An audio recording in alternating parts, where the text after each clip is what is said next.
ادھر ایک صاحب کسی کے 1.5-2 کروڑ روپے لے کے بھاگ گئے, تو مجھے کہنے لگے میں کہاں سے دوں بھائی, میرے پاس تو پیسے ہی نہیں ہے, میں جس سے میں نے قرضہ لیا ہوا میں تو دے ہی نہیں سکتا, تو میری مدد کریں. میں نے کہا آپ بالکل دے سکتے ہیں.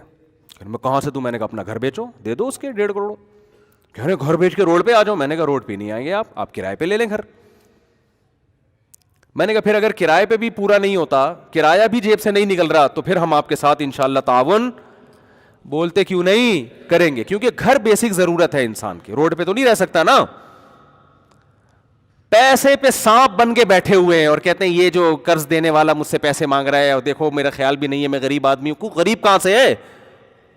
240 گھر کا 200 گز کا گھر لے کے بیٹھا ہوا ہے, 3 اسٹوریاں بنی ہوئی ہیں اس کے اوپر, بیچ بھائی اس کو. تو کہہ رہے نہیں یہ میں کہاں جاؤں گا, یہ آپ کا ہیڈک نہیں ہے, یہ اس کا ہیڈک نہیں ہے جس نے آپ کو پیسے دیے کہ آپ کہاں جائیں گے. اس کے 1.5 کروڑ حلال کر دیے جو آپ پر حرام تھے, اس کو نصیحتیں کی جا رہی ہیں.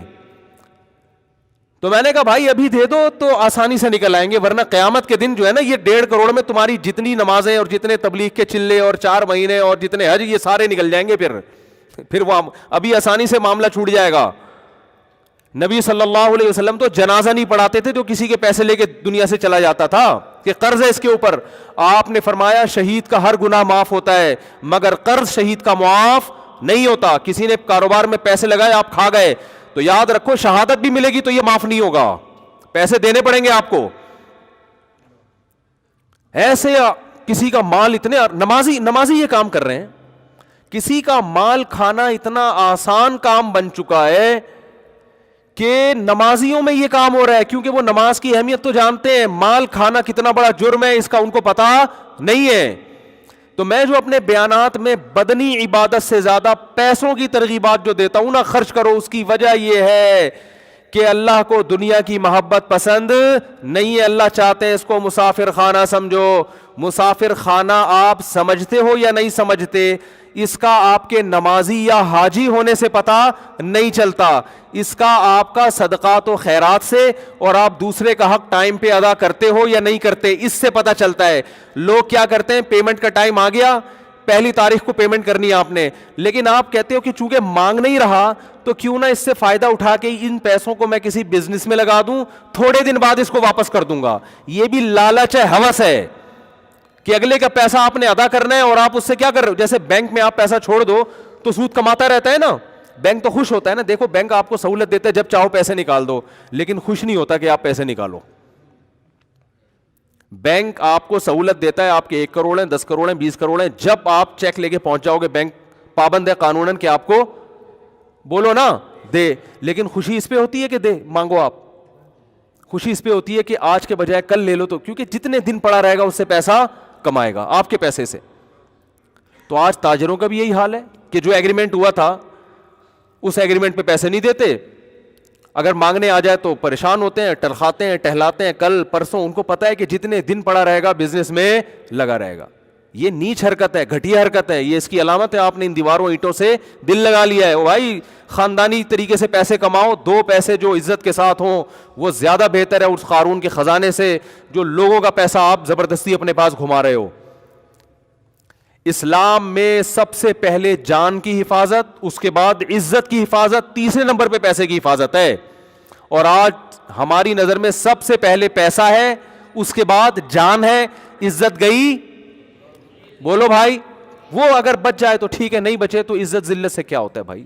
2 گالیاں سنا دے گا نا, بول دے گا بھائی اتنی بڑی داڑھی رکھ کے پیسے نہیں دے رہا, یہ بول دے گا نا, تو یہ تو سنتے رہتے ہیں, اپنے سسر صاحب سے سنتے رہتے ہیں اس طرح کی تانے. ہم عزت دار آدمی کی نظر میں یہ تانا بہت خراب ہوتا ہے. عزت دار آدمی جو ہے نا اس کو یہ تانا کہ کوئی آپ پر یہ الزام لگا دے کہ آپ نے اس کے پیسے کھائے ہوئے ہیں, اس کی نظر میں شرم سے ڈوب مرنے کا مقام ہوتا ہے یہ کہ بھائی میرے پر یہ الزام کیسے لگ گیا. میں ایک سبزی والے کا واقعہ سناتا ہوں نا اکثر, نہیں وہ چونے والا سبزی والا نہیں, وہ تو بہت ہی عزت دار آدمی تھا, خاندانی. یہاں ایک سبزی والا ہوا کرتا تھا, پتہ نہیں 10-12 سال سے کہاں غائب ہے, غریب آدمی سبزی بیچتا تھا. یہ واقعہ میں نے کئی بار سنایا ہے لیکن ہے بڑا خاندانی واقعہ. میں وہاں اس کے پاس اکثر جا کے بیٹھا کرتا تھا, بڑا نیک شریف آدمی تھا اور بڑی محنت کرتا تھا, وہ عزت دار تھا, مجھے بڑا اس سے دوستی ہو گئی. 10-12 سال پرانی بات ہے. اکثر میں وہاں جا کے بیٹھتا, ہم چائے وائے پیتے, میری ویسی اس سے میرا کوئی لین دین نہیں تھا, بس مجھے ویسے ہی گپ شپ کے یار بڑا اس کی باتیں میں بڑا مزہ تھا. یہاں KPK سے تعلق تھا اس کا, اردو بھی بیچارہ پشتو آتی تھی تو اردو ٹوٹی پھوٹی بولتا تھا. ایک دن کیا ہوا, میں بیٹھا ہوا ہوں 10-15 منٹ نا, میں اس کے پاس جا کے بیٹھتا تھا. میں بیٹھا ہوں, ایک خاتون آئی اور انہوں نے اسے کہا کہ تم نے جھوٹ بول کے یہ سبزی دی ہے مجھے. تو اس نے کہا کہ باجی یہ سبزی غلطی سے چلی گئی ہوگی آپ کے پاس, تھوڑا سا اس میں داغ واغ لگا ہوا تھا, تو میں کوئی دھوکے باز آدمی نہیں ہوں, کوئی بات نہیں, چینج کر دیتا ہوں میں. اچھا وہ روزانہ کی کسٹمر تھیں اس کی, روزانہ کے کسٹمر کو تو انسان کبھی بھی بولو کبھی بھی نہیں چھوڑتا. وہ تو سر پہ جوتے بھی لگایا, کہتا ہے نہیں سبزی مجھ سے ہی لیا کرو, میں جوتے کھا لوں گا, کیونکہ پیسہ ہے نا, عزت وزت کی تو کوئی ویلیو نہیں ہے. تو اس خاتون نے پھر کہا کہ نہیں تم نے جھوٹ بولا تھا, یا پتہ نہیں چور کا لفظ استعمال کیا یا جھوٹ بولا تھا, تم چور ہو یا جھوٹے ہو, کچھ اس طرح بولا. اس نے پھر کہا کہ باجی دیکھو یہ غلطی سے سبزی خراب چلی گئی ہے, میں ایسا ہوں نہیں, آپ یہ رکھ دیں میں دوسری دے دیتا ہوں. آپ تیسری دفعہ جب اس نے کہا نا کہ تم نے جھوٹ بولا تھا, اس نے کہا اب سبزی آپ کو نہیں ملے گی. حالانکہ غریب آدمی اپنے مستقل کسٹمر کو کبھی بھی بولو نہیں چھوڑتا. اس نے کہا میں نے اگر جھوٹ بول کے سبزی بیچنی ہوتی تو میں سبزی نہیں بیچتا, اگر میں نے حرام کمانا ہوتا نا تو پھر میں یہاں محنت نہیں کرتا. اب وہ خاتون کو لگا کہ اس کو تو غصہ آ گیا ہے, تو وہ معافی مانگنے لگی. اس نے کہا نو معافی. اس نے کہا معافی وافی نہیں ہے, بس جاؤ, میٹر شارٹ ہو گیا ہمارا. اب وہ بیچاری پیچھے پڑی ہوئی ہے, دیکھ چل چھوڑ دے یار تو یہ رکھ لے, بس کوئی بات نہیں. اس نے کہا نہیں, تم نے مجھے بولا کہ جھوٹ بولتا ہوں میں چور ہوں, اب نہیں ملے گی. وہ بھائی اس نے حد کر دی, لیکن یہ بھی اڑ گیا. بظاہر آپ کو لگے گا یہ سبزی والا بد اخلاق تھا, لیکن مجھے لگا کہ یہ آدمی اس کا بلڈ کیا ہے, یہ کسی خاندانی باپ کا خاندانی بیٹا ہے. نہیں آ رہی بات, یہ تھوڑی کہ کچھ بھی بول دو. اب دیکھو آدمی جو سچی مچی کا جھوٹا یا چور ہوتا ہے نا, اسے جب بول دو چور ہے تو ایک دم مصنوعی غصہ آئے گا اس کو, مصنوعی مجھے چور بولا. اندر اندر سے خوش ہو رہا ہوگا کہ آپ جیسے ایک وہ چور کو پکڑ کے لایا گیا نا عدالت میں, تو جج نے غصے سے اس کو بولا کہ تم نے کمبخت اتنی خوبصورتی سے اتنے روپے چرائے ہیں کہ کسی کو کان و کان بھی خبر نہ ہوئی.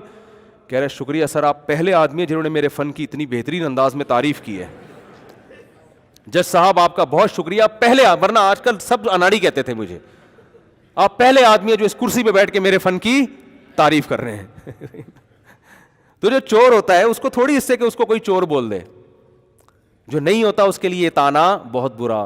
تو میرے بھائی اگر آپ بھکاری نہیں ہو, اگر آپ پیسوں کے معاملے میں 2 نمبر نہیں ہو, تو لوگوں کو وقت پہ ان کی پیمنٹ بولو نا دے دیا کرو. کرایہ دار ہو تو مالک مکان کو پہلی تاریخ کو خود اچھے بچوں کی طرح فون کر کے پیمنٹ دے دیا کرو کہ اپنا اکاؤنٹ نمبر بھیج دیں, میں اس میں خود ہی ٹرانسفر کر رہا ہوں. خود آپ کی ذمہ داری ہے یہ, وہ نہیں پیچھے پڑا رہے جیسے وہ بھکاری نہیں پڑے رہتے گھنٹیاں بجا کے, ابے نکل یار 6 تاریخ ہو گئی, 7 تاریخ ہو گئی, 8 تاریخ ہو گئی, اور آپ پیچھے پڑے ہوئے ہو. آپ بولے تو پہلی تاریخ ہوتی ہے اور کم بہت گھر پہ آ کے کھڑے ہو جاتے ہو, تم گزارا نہیں ہوتا, تم لینڈ لارڈ ہو, تمہیں کیا ضرورت ہے. تو یہ نصیحتیں نہیں کیا کرو اس کو. لوگ اکثر مجھے کہتے ہیں کہ کرایہ دار جو ہے نا, مالک مکان کرایہ داروں پہ ظلم کرتے ہیں. میری رپورٹ اس کے بالکل برعکس ہے. ظلم کرایہ دار مالک مکان کے گھر کی, حالانکہ میرا ذاتی گھر نہیں ہے, نہ میرا کوئی ذاتی گھر ہوگا تو کرائے پہ دوں گا نا, میں تو خود کرایہ دار ہوں. لیکن حقیقت یہ ہے کہ کرایہ دار مالک مکان کے گھر کی ایسی واٹ لگا کے جاتا ہے کہ جتنا کرایہ اس مالک مکان نے 5 سالوں میں وصول کیا ہے نا, سارا اس گھر کی ریپیئرنگ میں لگ جاتا ہے. کیونکہ امانتوں میں خیانت کرنے میں بہت مزہ آتا ہے آج کل. آپ یہ کرایہ دار یہ سمجھ کے استعمال نہیں کرتا کہ میرا گھر ہے, پھر کلر بھی اسی سے کروا رہا ہوگا. ٹھیک ہے نا, 5 سال ہو گئے کلر نہیں کیا, تو سارا کام الٹا چل رہا ہے معاشرے میں.